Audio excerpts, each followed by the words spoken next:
realidade realmente desse Janeiro Branco. Doutora Carliane, seja bem-vinda. Obrigado por aceitar o convite, né, de estar aqui mais uma vez no nosso programa Sertão Notícias, falando um pouco sobre esse tema. Seja bem-vinda, boa tarde. Olá, boa tarde, Tony, boa tarde, Juliana. Boa tarde, quero cumprimentar também as pessoas que nesse momento nos acompanham. Realmente estamos aí no Janeiro Branco, uma campanha que vem crescendo consideravelmente e que tem como propósito, né, construir uma cultura de saúde mental. E aí, qual a necessidade disso? Se a gente for analisar alguns dados, a gente pode perceber que mais de 23 milhões de pessoas sofrem com algum tipo de transtorno. E a gente fica se perguntando, né, o que é que desencadeia, né, o porquê desses números tão alarmantes. Isso é verdade. E o que é que a gente pode apontar? Quais são as principais, o que é que está levando a esse adoecimento mental, doutora Carliane? É o estresse do dia a dia? Como é que eu posso dizer? É a falta muitas vezes de se cuidar, enfim, o que é que está ocasionando, né? Quais são os pontos, né, que está levando a esse adoecimento? Então, para te responder, eu gostaria de falar um pouquinho sobre o adoecimento mental, né? Porque o que é o adoecimento mental? Ele é uma resposta ao desequilíbrio entre o corpo, a mente e as relações. Então, a partir do momento que a gente deixa de observar e de cuidar, né, dessas áreas da vida, isso pode estar desencadeando aí o adoecimento. Então, me refiro agora a questões muito específicas e micro, né? Agora, assim, numa perspectiva macro e social, a gente precisa estar analisando as demandas em massa, né? Acho que vocês vão concordar comigo. A gente vive aí numa rotina, em um ritmo frenético, né? Na cultura da produtividade, tanto que quando a gente para tem que produzir, tem que ganhar, né? Exato. Tem que cumprir meta, né? A gente vive isso, né? No dia a dia, né? E é tão comum que quando as pessoas elas pausam, né? Elas se permitem descansar, elas acabam se sentindo culpadas. Então a gente o tempo inteiro tá recebendo esses estímulos na rede social, no dia a dia, tem que estar produzindo, tem que estar trabalhando. E essa cobrança também contribui entre tantos outros fatores, mas digamos que esses sejam aí, ao meu ver, os principais. Ô, doutora, agora a escolha do mês de janeiro, né, para intensificar essa campanha de conscientização, ela é uma escolha acertada, porque a gente sempre que vira o ano, que começa o ano novo, é sempre um período de reflexão, de mudanças, né?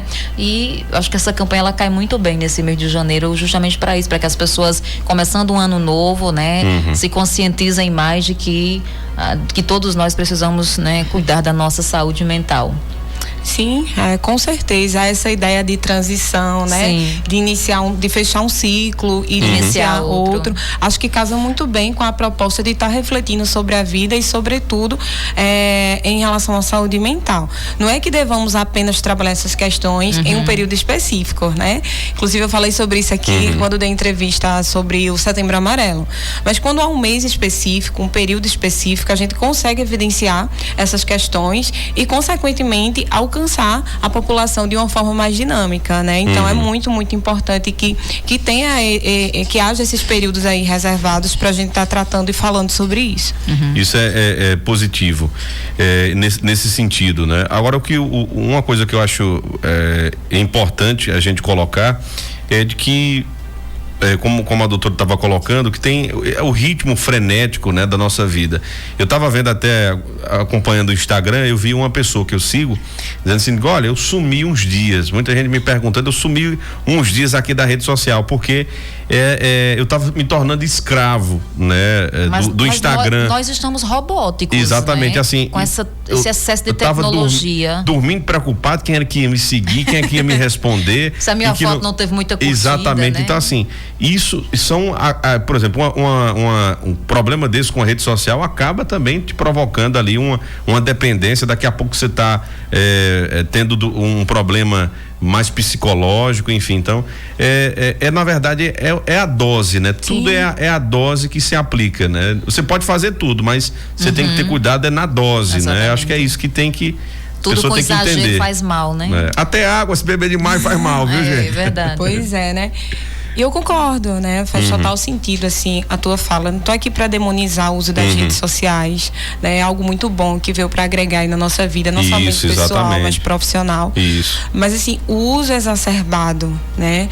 Não entender que aquilo que é bom pode se tornar ruim, justamente por não saber usar.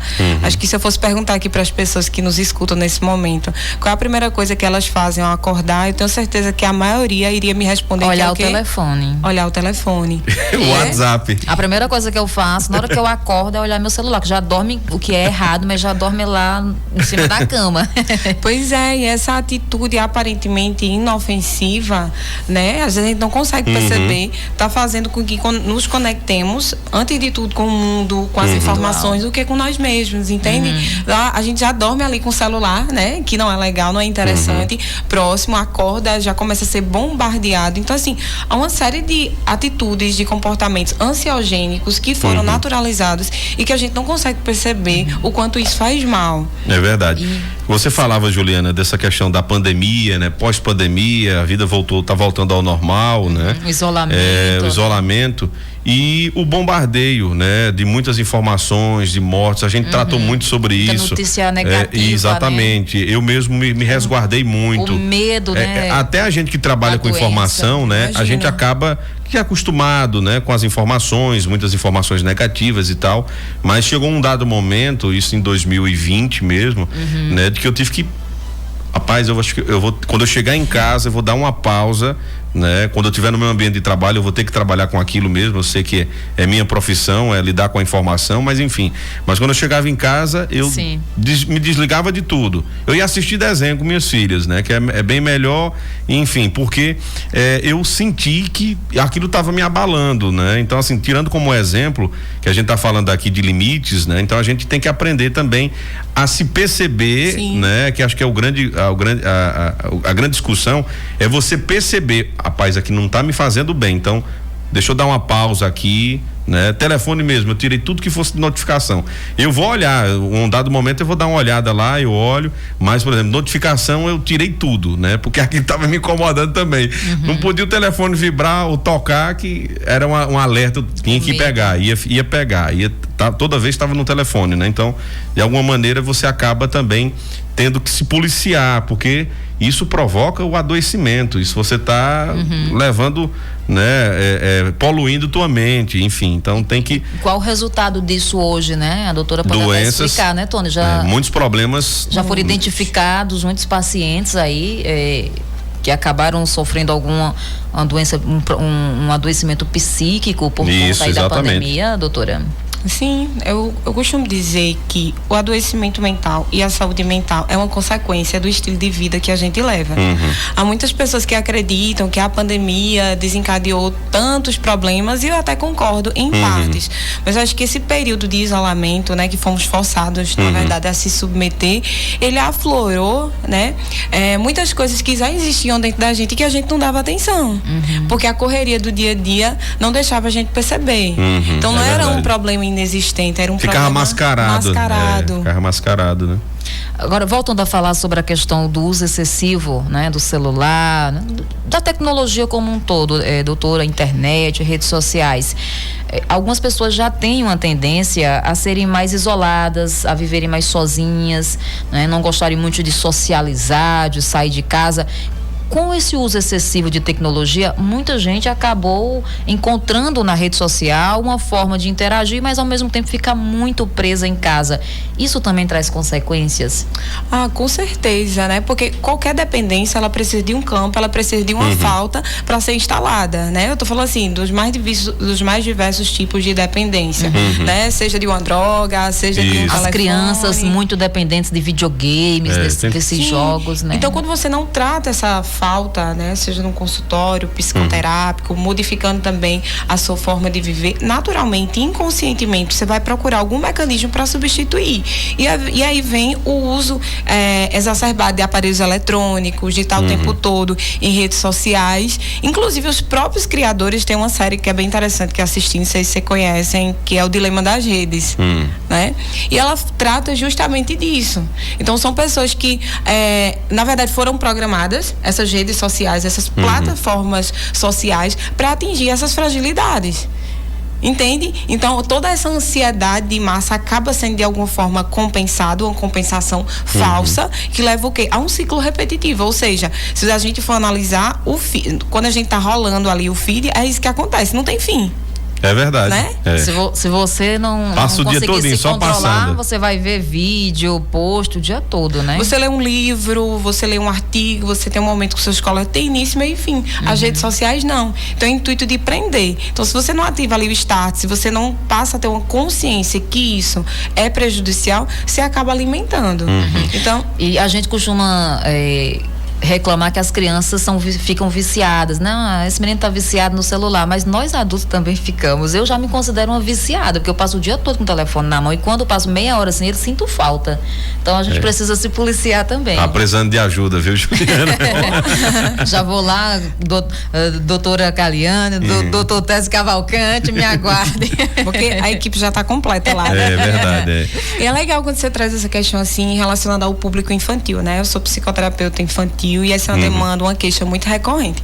Os pais chegam para mim e falam o seguinte: meu filho não consegue ficar sem usar telefone. Aí eu pergunto para ele, como é que eles conseguem ficar aqui em terapia 40 a 50 minutos sem uso de telefone e sem sentir a necessidade disso? Então, assim, tá havendo uma troca, né, do tempo de qualidade, da interação com as crianças, das brincadeiras, porque as pessoas não querem mais ter trabalho. Vocês já analisaram, ninguém quer mais ter trabalho com o filho.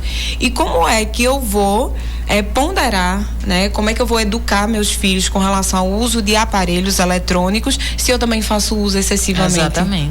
Exatamente, é verdade. E é tudo, uma coisa liga a outra. A gente começou falando aqui do ritmo frenético, então, por exemplo, o pai e a mãe trabalham o dia todo, aí cansado. Quando chega em casa, o menino começa a pedir atenção, aí começa a dar trabalho, aí entrega o celular, assim aí o menino vai lá pro TikTok, né? E vai lá pro YouTube. Não, e já tem pais que já compram um celular pro filho. O filho com 1 ano, 2 anos já tem um telefone, né? Já tem um smartphone. Isso, exatamente. Já para não dar trabalho pedindo do pai ou da mãe. E a gente vê hoje a Sociedade Brasileira de Pediatria já soltou artigo. Eu conheço pediatras que já reclamam bastante do uso excessivo de tela, porque além desse problema que está gerando e que a doutora falou agora há pouco, ainda tem os problemas de saúde. Por exemplo, problema de visão, a criança de 2, 3 anos de idade usando óculos porque está com problema de visão, o uso de tela. Eu, por exemplo, eu não tenho problema de visão, graças a Deus, mas eu estou usando esse óculos que eu nunca usei na minha vida por conta de excesso com e de tela, exposição, né? Demais à tela. Então as crianças estão bem expostas a isso. Então é uma série de coisas. Problema de coluna, né? A posição da coluna aqui, muitas crianças reclamando. Problemas comportamentais. Enfim, então tem uma série de coisas. E o que você não educou dentro de casa, a internet está ensinando a teu filho, né? Claro. Isso é um dilema. Verdade. E quando se depara, porque assim, gente, a gente volta toda vez que a gente traz um psicólogo, uma psicóloga aqui, quem faz terapia não é doido, não tá com problema. Terapia ajuda, inclusive, a você se entender, né? Você vai tentar entender, ver o que é que tá lhe fazendo ali, o que tá te prejudicando, e você vai procurando, né, se encaixar do jeito que a gente tá falando aqui, né? Procurando os limites. Minha filha me perguntou essa semana: pai, o que é limite? É uma pergunta difícil. Sim, imagina aí, o que é limite? Pai, o que é limite? Eu vejo o senhor falando, tem que ter limite, né? Aí eu digo, o que é o limite? E para você procurar uma pergunta, para você ter porquê, né? Exatamente. Então assim, é uma coisa que você tem que a terapia ensina a esse limite. Muitas vezes você faz isso no automático, né? Vamos colocar dessa maneira. Mas na verdade, os detalhes fazem toda a diferença. E buscar ajuda também faz toda a diferença.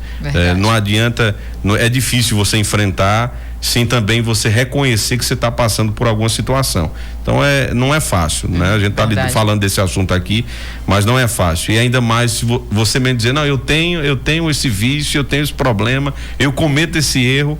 É difícil você achar alguém que diga isso, viu? É verdade, reconhecer que posteriormente procure, né, tratamento. Eu vejo assim que nesse sentido, a sociedade como um todo, ela vem evoluindo bastante, em passos lentos, mas vem evoluindo, né? Acho que cada vez mais as pessoas, elas vêm compreendendo a importância, não somente do tratamento, mas também em relação à prevenção. Só que ainda tem aquele grupo que acaba resistindo, né? Por causa dos estigmas, por causa dos tabus, por não receber apoio familiar. Então, assim, nós temos uma participação nesse processo enquanto sociedade. Né? Então, a partir do momento que você segrega uma pessoa, que você usa o termo, você precisa ir ao psicólogo, você precisa ir ao psiquiatra de forma pejorativa, porque nem assim, né? Às vezes em roda de brincadeira, às vezes dentro da nossa casa, a gente vai reproduzindo e sem perceber, essa fala inofensiva faz que muita gente entenda que eu só devo procurar um psicólogo se eu estiver louco, né? Agora no intervalo eu já percebi Juliana falando isso, então é uma coisa que vai automatizando assim no dia a dia e a gente não percebe, por incrível que pareça. Muitas pessoas não procuram unicamente por isso. Eu já atendi pessoas lá no consultório que não queriam sequer que outras pessoas vissem que elas estavam na recepção aguardando uma consulta psicoterápica. Então, assim, é muito sério. Há uma naturalização quando a gente vai a outros especialistas, quando a gente está indo a compras, né? Quando a gente está cuidando de outras partes do nosso corpo, mas com relação à mente, ainda tem esse bloqueio. Exatamente. E quais seriam, então, doutora, algumas dicas importantes que a senhora poderia trazer para que a gente possa cuidar da nossa saúde mental e não negligenciar? Buscar informação, né? Se abrir a pessoas que têm uma noção totalmente equivocada e distorcida do que é o tratamento. E quando eles chegam no consultório, né, que se deparam com as primeiras intervenções, eles simplesmente modificam. Poxa, não era um bicho de 7 cabeças, é super tranquilo fazer psicoterapia, não é como eu pensava, que às vezes eles ficam assim, o que eu vou dizer ao psicólogo pela primeira vez? E acha que o psicólogo vai estar apontando o dedo pra ele, né? Dizendo, ó, isso aí que você tá fazendo errado, viu? E na verdade não tem nada a ver, o psicólogo não tá para isso, né? Então, como dica principal, eu diria vá, né? Somente vá, passe por essa experiência. Lógico, não é somente a psicoterapia que vai modificar, né, a tua vida, mas ela é uma ponte, ela é um apoio assim necessário.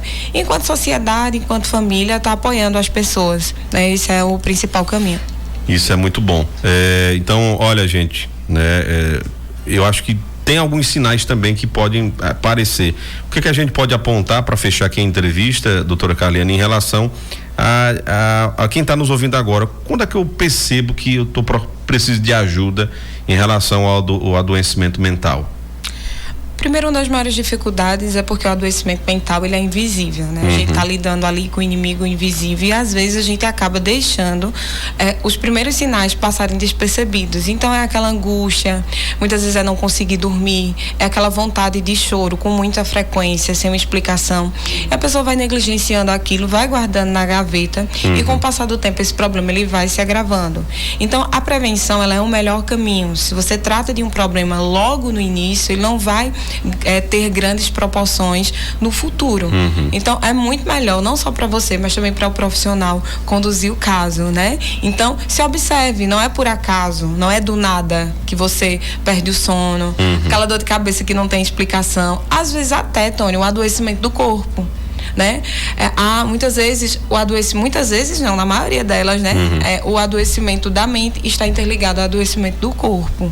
Então, aparece no corpo alguns sinais que sim. E não é aquilo o problema principal é um problema da sim. mente ali, né? Psicológico, né? O corpo fala, né? Eu trabalho com equipe assim multiprofissional e várias pessoas elas são encaminhadas porque elas chegam, né? Procuram um médico com a demanda física e depois elas começam a entender após a consulta que aquela demanda era de ordem psíquica, né? Que é o que a gente chama de doenças psicossomáticas. Muito bem. Doutora, eu queria lhe agradecer, né? Por mais desses 20 minutos que a gente ficou conversando aqui. Tenho certeza que muita gente, né, pegou pontos dessa entrevista e vai colocar ali na mente, rapaz, será que eu tô passando por isso? E tá bem parecido do que eu tô vivendo, então o intuito é buscar ajuda, gente. Não guarda, como a doutora colocou agora, não guarda doença, não guarda problema, né? Nós temos vários profissionais da área de psicologia que estão à disposição para ajudar as pessoas. Doutora, obrigado mais uma vez, né, por aceitar o nosso convite de estar nos abrilhantando aqui com todo o seu conhecimento. Imagina, Tônia, eu que agradeço, fico muito feliz por ter contribuído, né? Essa é uma das funções, das nossas funções enquanto profissional aí de saúde mental, e o recadinho aqui que eu deixo para finalizar é esse: cuide de você, né? Cuide do seu corpo, a sua saúde importa, não tem por que a gente deixar que o problema se agrave para que a gente venha se priorizar. Isso é verdade. Obrigado, doutora Carliane Nascimento, psicóloga. Abraço, doutora. Nossa convidada aqui no programa Sertão Notícias.